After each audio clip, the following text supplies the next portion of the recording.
What's going on, guys? Hobby to Hustle, and I'm back with another video for you guys. And thank you guys so much for hitting 500 subscribers for me. Actually, we're a little over 500 subscribers. We're on the road to 1K, baby. Thank you for showing all of your support, whether that was via Instagram or via Facebook. I appreciate the support so much.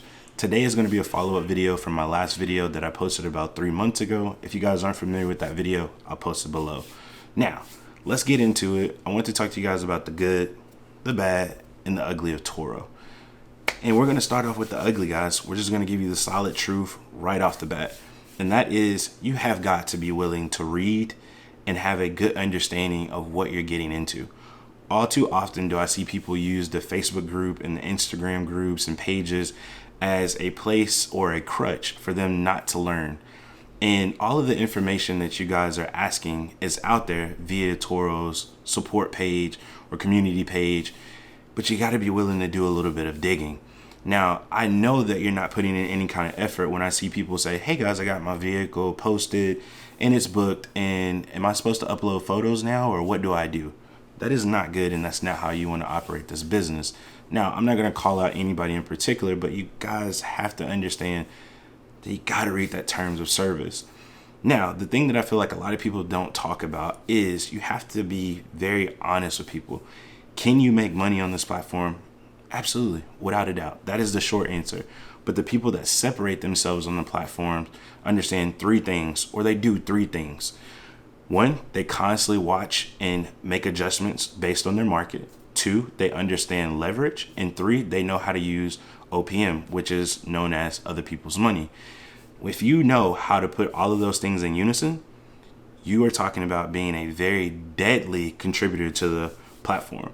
And that's what just separates you from the pack. I mean, there's nothing wrong with that. But the nice thing is all of us have the choice and the opportunity to become extremely profitable and semi-passive on this platform. The number one thing that I see people ask is all the time is, what is the best vehicle to put on there? Again, there is no magical vehicle that does extremely well on TURO. You have to know your market. You have to be willing to assess your market and let that be the buying factor of what you get. You can't just go out purchasing Mercedes or Corvette C8s or Mustangs and all this other stuff. Does your market call for that? Does that make sense? For example, if I live in somewhere that has a lot of mountains and things of that nature, I'm probably going to be going for vehicles that have all-wheel drive. That way they can be used through all seasons. But that's just one example. Now that we got the kind of rough edge of the ugly side of TURO out the way, we're going to get into the good things about TURO. And TURO can become very semi-passive if you're doing it correctly. You should never be stressed out about TURO. It should never stress you out. It's a very easy platform once you've gotten evaluated with the fundamentals. And what I mean by that, I see people posting things like, hey, is anybody having trouble with airport drop-offs? Like, it takes too much time. The customers are never there. I'm going to tell you what I've done, and it's up to you from there. I've partnered with a local company named Park and Zoom. Park and Zoom allows me to do one of two things with my commercial account. I can self-park and save myself about $1.50, or I can valet park all of my vehicles, which essentially means that I take the vehicle to them, tell them I want to valet park it. They take the keys, they register the vehicle in, they park it, they charge it, whatever that vehicle calls for. They'll even clean it. All of that is inconclusive to that price. My pricing is $3 for each hour up until 4 hours. After 4 hours, it becomes $15 for the day.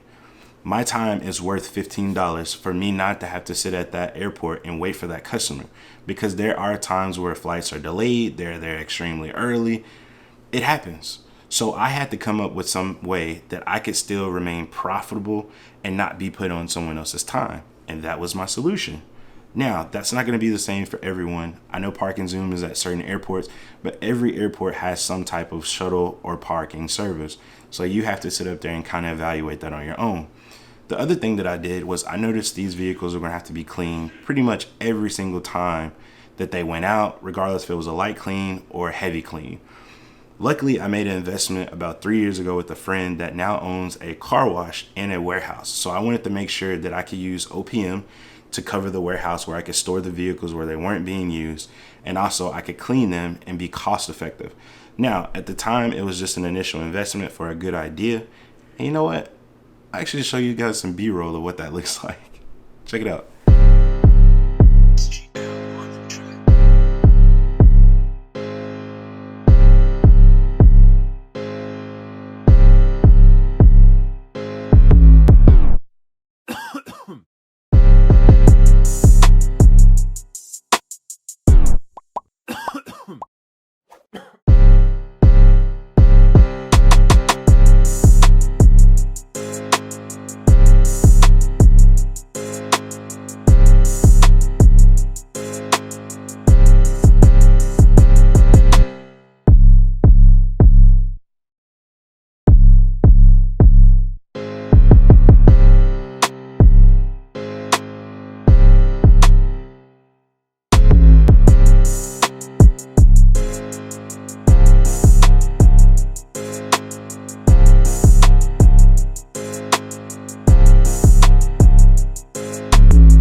Process. It makes things so easy for me, especially with it being so close to where 80% of my vehicles are going, which is the airport.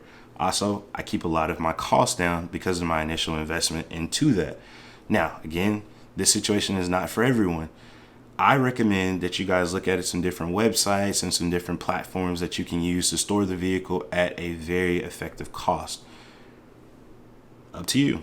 Or you could keep taking them from home to wherever, and it's honestly going to become a pain because you need to find somewhere that is central or in the middle of where your vehicles are mostly going to. So that's going to take you assessing who's getting the vehicles and where are they going, and really put some thought into it if you want to make it, again, as semi-passive as it possibly can.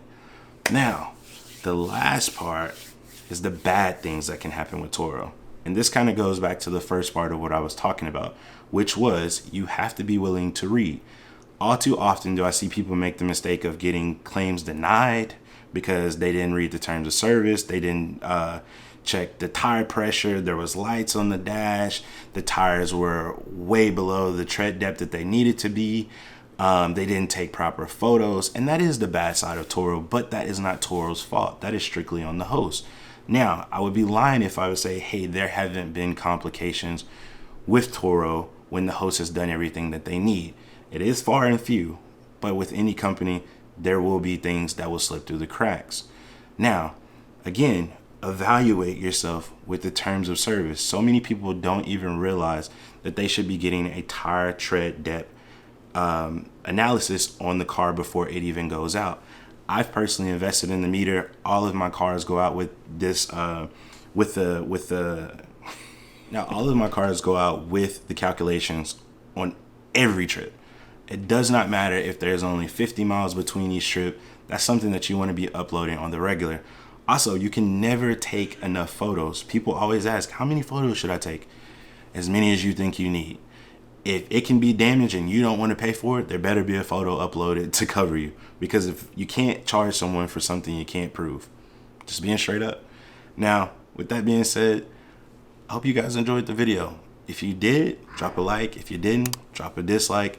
I love to talk to you guys a little bit more, especially on a one-on-one basis, because I know there are a lot of new hosts out there, and I don't want you to be afraid to ask questions. That's not what this video is about.